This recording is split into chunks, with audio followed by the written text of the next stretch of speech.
Hey, good morning. Welcome to Wednesday, June 29th. Good to see you today.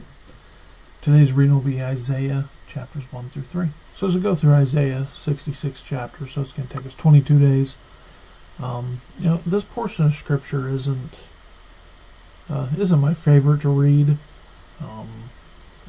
Just keep thinking to myself, just turn your heart to right. Just do right. Just, do what God asks you to do.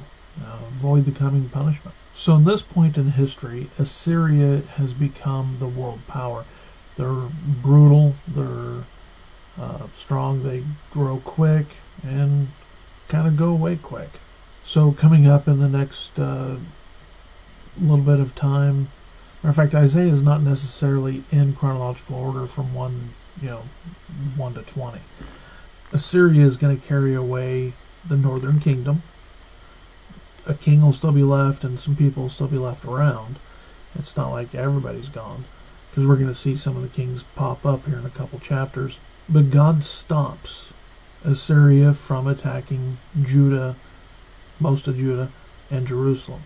God's giving Judah a second chance, but at the same time is preparing, even right as we're reading, Babylon to be the one that carries away Israel, but carries them away captivity and then sends them back after 70 years. The book of Isaiah is interesting.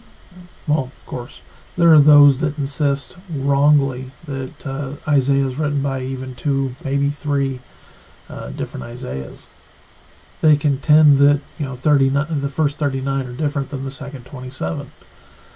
I think that's interesting, that it's almost like Isaiah proves that we got the canon right, because first 39 chapters are a little bit like the Old Testament, but there's also 39 books in the Old Testament, and there's 27 books that are a little bit more about the coming glory of Israel, and so there's 27 books in the New Testament. According to chapter 49 verse 1, Isaiah was called to ministry before he's even born.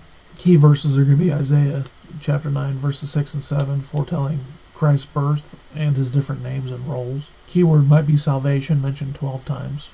Key chapter is certainly Isaiah 53. And Isaiah 7:14 is the one that prophesies that he will be born of a virgin. So as you see there in chapter 1 verse 1, Isaiah's ministry covers the reign of 4 different kings. Some estimates put his ministry at 60 years. Isaiah and Hezekiah do some great things together. Now when we read some of these prophecies through the book of Isaiah, there's no credible person who thinks that Isaiah was written after Christ. Everything backs up that it was already there.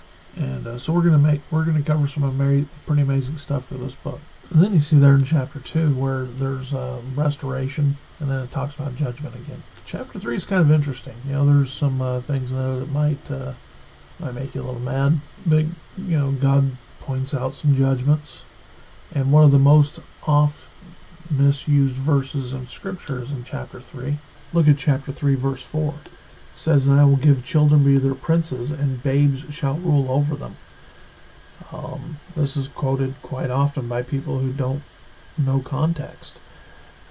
I watched this get quoted by a woman at the church in Eugene. I don't need to name names.